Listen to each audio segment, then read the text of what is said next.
नवकेसरी news मध्ये आपलं स्वागत. मित्रांनो, सत्य मांडणे हा जर गुणातर्क आम्ही पुन्हा या सिद्धांतावर आम्ही ठाम आहे. त्या अनुषंगाने समाजातल्या तळागाळातल्या आणि निराधारासाठी काम करणाऱ्या फिरदौस कोतवाल माझ्या पाठीमागे आपल्याला जोडलेले बघायला मिळत आहे.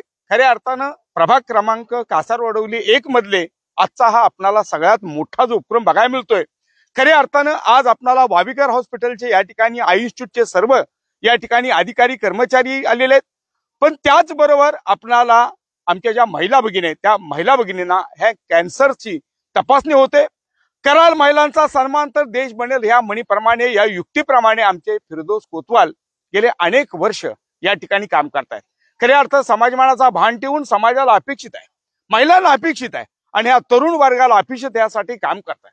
खऱ्या अर्थानं फिरदौस कोतवाल यांचा जीवन प्रवास आहे तो तुम्हाला आम्हाला थक्क करून जाणार आहे. फिरदौस कोतवाल जरी आपल्याला बघायला मिळत असेल तर फिरदौस कोतवालांचा जो प्रवास आहे तो खऱ्या अर्थानं तुम्हाला आम्हाला मी खिन्न करून का बोलतोय तर स्वर्गीय धर्मवीर आनंद दिघे यांच्या तालमीत तयार झालेली माणसं आणि दिघे साहेबांचं बालपण ज्यांनी पाहिलं, जवळून पाहिलं, जिथे खेळले, बागडले, वावरले, त्याच ह्याच्यातून फिरदौस आपल्याला जे कोतवाल परत काम करतायत. खऱ्या अर्थानं आजचा जो दिवस आहे तो समाज मला बिंबणार आहे. आणि म्हणून सर्वप्रथम जाण्याअगोदर मी फिरदौस सरांच्याकडेच मी जाणार आहे. पण सर्वप्रथम ज्यांनी हा कार्यक्रम राबवला, आयोजन केला महिलांसाठी, मी पहिल्यांदा सहकारी मित्राकडे जाणार आहे. बंधू साहेबांचा जो उपक्रम असतो हा चौथा आहे. अशा प्रकारचा ही चौथ्या ठिकाणचा हा प्रोग्राम होतोय. काय वाटतं अशा वेगवेगळ्या संकल्पना महिलांसाठी, पुरुषांसाठी, जनलोकांसाठी काम करतायत, काय वाटतं? खूप छान वाटते. आणि मी पहिला तर फिरदौस सरांचा खूप धन्यवाद बोलीन, कारण की हा चौथा कॅम्प आहे त्यांचा. आणि चौथ्या कॅम्पला इथं खूप गर्दी पण झाली सकाळपासून. कॅन्सरची इथं कमसे कम 40-50चे लगभग इथं टेस्ट झाल्यात आणि 100 पर्यंत पोहोचले आणि डोळ्यांची तपासणी. आणि सगळ्यांना यांचा लाभ होतोय. खूप इथं आलेले आहेत लेडीज लोकांना खूप लाभ होतोय आणि त्यांचा मी मनापासून एवढा धन्यवाद बोलतोय का माझ्याकडे बोलायला शब्द नाही. कारण की त्यांनी खूप चांगला हे काम चालू केलेलं आहे. आणि धर्मवीर आनंद दिघे साहेब स्वर्गीय यांचे तर्फे त्यांनी सर्व आम्हाला सांगितलेलं आहे. आणि हे सर्व त्यांचेच कार्यकर्ते आहेत.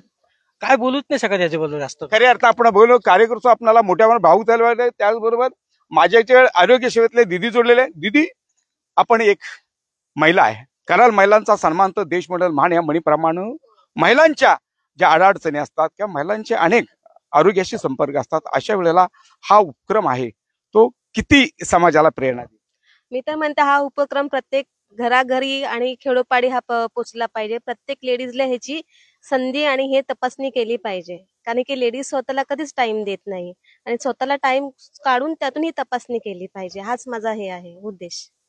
आयुष्यभर स्वतःची दुःख लपवत आपल्या कुटुंबासाठी धडपडणारी स्त्री, घर कुटुंबाच्या प्रत्येक ह्याच्यामध्ये प्रत्येकाला मदत करणारी स्त्री, मात्र तिच्या मनातल्या भावना आणि वेदना कोणाला कळतात तर फिरदौस कोतवालांना. आणि म्हणून या ठिकाणी केलेले माझ्याबरोबर दिदी जोडलेले. दिदी, एखादं जे काम असतं छोटं किंवा मोठं नसतं, पण ती काम करण्याची इच्छा शक्ती प्रबळ फक्त फिरदौस कोतवालांच्याकडे मिळते. काय वाटतं? मैं सर की बहुत आभारी हूँ कि सर ने औरतों के बारे में बहुत कुछ सोचा. मतलब हमारे लिए मतलब इतना बड़ा कैंप करना, औरतें घर से निकलना नहीं चाहती तो उनके लिए गाड़ी भी अवेलेबल करके उनको यहाँ तक बुलाया है कि तुम करवाओ. और ये इस कैंप से मतलब हम लोगों को मतलब हमने अभी पहले भी सर ने करवाया था 45 लोगों का, उसमें 6 लोग मतलब उसमें एडिक्ट हुए थे. तो उससे मतलब बहुत मतलब औरतों को घर से निकालना भी, बोलना भी, समझाना भी, सब कुछ सर ने बहुत किया है. और आमच्या फिरदौस सरांचं जे काम आहे ते समाज मनाला बिंबणारे काम आहे. आयुष्याच्या प्रत्येक वळणावरती प्रत्येक माणसं मिळतात, आयुष्य बदलून जातं. पण निराधारांचं आयुष्य आणि चांगल्या लोकांचं आयुष्य बदलण्यासाठी ज्यांनी आयुष्यभर काम केलंय, म्हणून मी दुसऱ्या आमच्या ताईकडे जातोय. दिदी, काय वाटतंय की ही एक वेगळी संकल्पना? चांगलं केलंय. जे काही दादानी कॅम्प लावले 4 ते चांगलेच लावलेत आणि सगळ्या महिलांसाठी ते चांगलंच आहे. दुखणं तर सगळ्याला आलेलंच आहे. त्याच्याबद्दल धन्यवाद. जात, धर्म, पंथ, भेद या पलीकडे काम करणारे आमचे फिरदौस कोतवाल. खऱ्या अर्थानं माणसातलं माणूस पण एकीकडे ढळत चाललंय, समाजमानाचा कळत ढळत चाललाय. आणि अशा वेळेला माणसातलं माणूस पण जपणारे सर माझ्याकडे आहेत. सर, तुमच्या कर्तृत्वाला नवकेसरीचा सलाम. सर, आपला जीवन प्रवास आहे तो जनसामान्यांना थक्क करून जाणारा जीवन प्रवास आहे. राजकारणी अनेक कामं करतात, पण मात्र आपण समाजाच्या देण्याच्या भावनेतनं अनेक वर्ष आपण काम करताय. आपण दिघे साहेबांचं बालपण पाहिलं आणि आपण तिथूनच प्रेरणा घेतलेली आहे. हे सगळं होत असताना ही इच्छाशक्ती प्रबळ येते कुठून पण? नमस्कार. पहिल्यांदा एवढं सांगणार की मी जेव्हा लहान असताना धर्मवीर आनंद दिघे साहेबांचा जो आश्रम आहे तो आमच्या पारशी समाजाचा मंदिराचा एक अखंड भाग आहे. मी दिघे साहेबांना बाळपणापासून बघत होतो. ते जेव्हा तिथे बसायचे त्यांच्या काम करण्याच्या पद्धती लहानपासून मोठ्या लोकांपर्यंत पोहोचायचे. रात्री 2 वाजले, 2:30 वाजले, 4 वाजले तरी त्यांची ती व्हाईट येलो कलरची बोलेरो गाडी यायची आणि आम्ही त्यांना बघून तिथून प्रेरणा घेतल्या. नंतर मी 5 ते 10 वर्ष शिकण्यासाठी अमेरिकेत गेलो.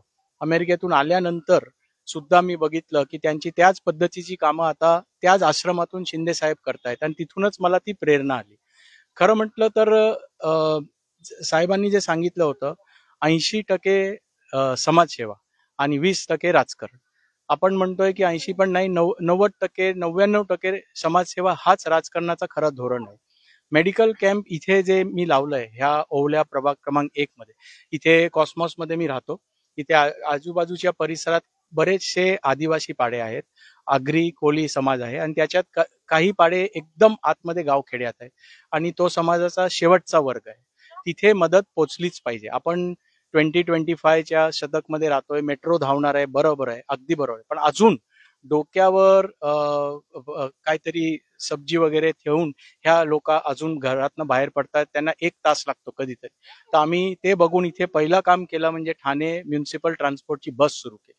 टकर्डा गाव, ओवला, पानखंडा आणि आता पाचवड गाव हावरे सिटीच्या पलीकडे तिथे टीएमटीची बस समाजाच्या शेवटच्या वर्गापर्यंत पोहोचणार आणि ती खरी सेवा आहे. टीएमटी महानगरमध्ये आपले बेरे साहेब आहेत, त्यांनी मला मदत केली आणि जे जेन्युइन कॉज आहे म्हणजे बस त्या लोकांसाठी पाठवतोय ज्यांना खरी गरज आहे आणि 6-6:30 छोटे छोटे बच्चू लोक त्या बसमध्ये बसून मेन रोड पर्यंत पोहोचू शकतात आणि शाळेत पोहोचू शकतात. तर तसा प्रश्न होता कोतवाल साहेब. राणावडातून फिरून सरपण गोळा करून त्यावर आपल्या कुटुंबाचा उदरनिर्वाह करणारा आमचा आदिवासी बांधव अजूनही दुर्लक्षित पटावर आहे. पण आपल्या हे कसं लक्षात, कारण दिघे साहेब सुद्धा आदिवासी पाड्यावरती जायचे आणि ही प्रेरणा मिळत असताना आदिवासी पाडे अजूनही दुर्लक्षित पटावर आहे. हे आपल्या कसं म्हणजे लक्षात येतं की आपण तर एक उच्च ह्याच्यामध्ये राहिला वावरला, पण आपली ह्या सर्वसामान्य लोकांशी नाळ कशी? खरं म्हणजे कॉस्मॉस जिथे मी राहतो, जिथे आपलं घर आहे त्याच्या बाजूलाच आदिवासी पाडा आहे आणि तिथून काही लोक आपल्या घराच्या आजूबाजूला कामं करतायत. तर हळूहळू सकाळी जॉगिंगला जाताना आम्ही डोंगरापर्यंत पोहोचलो आणि पोहोचताना आजूबाजूला गावं दिसली. तर त्या गावात मला दिसलं अजूनही की काही पाड्यात पाणी नाही, काही पाड्यात अजूनही पाणी नाहीये. ठीक आहे, तिथे थोडासा फॉरेस्टचा भाग आहे, काही असू दे, पण पाणी हे म्हणजे परमेश्वर आहे, प्रत्येकाला पाहिजे. काही घरात अजून टॉयलेट नाही. तर आपण त्या सगळ्या गोष्टींवर काम करतो. सन्माननीय आपले शिंदे साहेब आणि आपले इथले आमदार MLA साहेब आपले प्रताप सरनाईक साहेब यांच्या नेतृत्वात त्यांना मदत करतायत आणि मी काम करतो त्याच्यात. तर तिथे बेसिक अम्युनिटीज, टॉयलेट, वॉटर या सगळ्या गोष्टी अजून पुरवतायत. पाणी अजून बऱ्याच ठिकाणी पोहोचलेलं. माझा एवढाच प्रश्न पडतो की मोठे मोठे टावर झाले, त्याच्यात पाणी पोहोचलं आणि त्याच जमिनीवर जिथे कधी आदिवासी राहायचे ते टावर झाले, पण ह्यांना पाणी का अजून आलं नाही? तर आपले महानगरपालिकेचे अतुल कुलकर्णी सुद्धा आपल्याला मदत करतात. जेन्युइनली पाणीची शॉर्टेज आहे कारण इन्फ्रास्ट्रक्चर एवढा वाढलेला आहे, पण त्यांच्यापर्यंत पाणी पोचावं, टॉयलेट, बेसिक अम्युनिटीज हे व्हाव्या. घरपट्ट्या काही लोकांच्या अजून झालेल्या नाहीयेत. वन विभाग आहे असं म्हणून थोडासा डिस्प्यूट आहे. तर त्या उद्या जर मेट्रो आले, MMRDची धावपळ झाली तर घरपट्टी नसली तर त्यांचं घर जाणार. तर त्या सगळ्या गोष्टीवर आपण लक्ष केंद्रित केलेलं आहे. आणि मेडिकल कॅम्प म्हणजे कसं आहे की माझा एक थीम आहे, नारी स्मृतीला समन. आपण जन्माला आल्यावर पहिलं आपलं नाव आपल्या परमेश्वरानंतर आपल्या मनात येतं ते म्हणजे आई. प्रत्येकाला, कुठलाही माणूस असू दे, आई परमेश्वरानंतर आपली पहिली एक लिंक आहे. तर ही नारी जी शक्ती आहे ती वेगवेगळ्या पद्धतीने आपल्याला आयुष्यात मदत करते. आणि जवळजवळ 8 वर्ष आधी माझ्या आईला सुद्धा कॅन्सर झाले. तर मला असं वाटलं माझ्यावर आभाळ कोसळलं, पण नंतर आपल्याला कळलं की त्याच्यात कॅन्सरला अटॅक करण्यासाठी आपल्याला अवेअरनेस पाहिजे. अवेअरनेस म्हणजे जाणीव पाहिजे की कॅन्सर असा रोग आहे जो आपल्याला खाऊ शकतो, परंतु त्याला जर आपण अटॅक केलं, त्याला प्रॉपर आपण चेकअप केलं तर त्याला आपण प्रिव्हेंट करू शकतो, त्याला आपण थांबवू शकतो. तर थांबवण्यासाठी हे मेडिकल डायग्नोसिस खूप गरजेचं आहे. ते ठाणे महानगरपालिकेची जी व्हॅन आहे त्याच्यात हा मेमोग्राफी कॅन्सर स्क्रीनिंग करतात. त्याच्यानंतर आपल्याला जर कळलं की याच्यात प्रॉब्लेम आहे, ग्रेड 1, ग्रेड 2, ग्रेड 3, तर आपले ज्युपिटरमध्ये डॉक्टर अजय ठक्कर हे आमचे खूप चांगले मित्र आहेत, खूप मदत करतात. तर मी ह्या सगळ्या लेडीजला डॉक्टर ठक्करांच्या हॉस्पिटलला पाठवलं आणि तिथे रेडिओलॉजीमध्ये ग्राउंड फ्लोअरला डॉक्टर रोकडे आहेत, ते पण खूप चांगले माणूस आहेत. तर त्यांनी मला मदत करून त्याची पुढची जी प्रतिक्रिया हिस्टोपॅथॉलॉजी आणि बायोप्सी त्या प्रोसेसेस पण चालू केलेल्या आहेत. आपल्या 3 कॅम्पमध्ये जवळजवळ 6 ते 8 लोकांना कॅन्सर सापडलं आणि त्या प्रतिक्रिया आम्ही पुढे गेलेल्या आहे. आतापर्यंत 4 आपण मेडिकलचे मोठे कॅम्प आपण राबवलेले आहे. हे सगळं काम करत असताना आपल्या प्रामुख्यानं लक्षात केलंय की अजूनही महिलांचे काही प्रश्न आहे.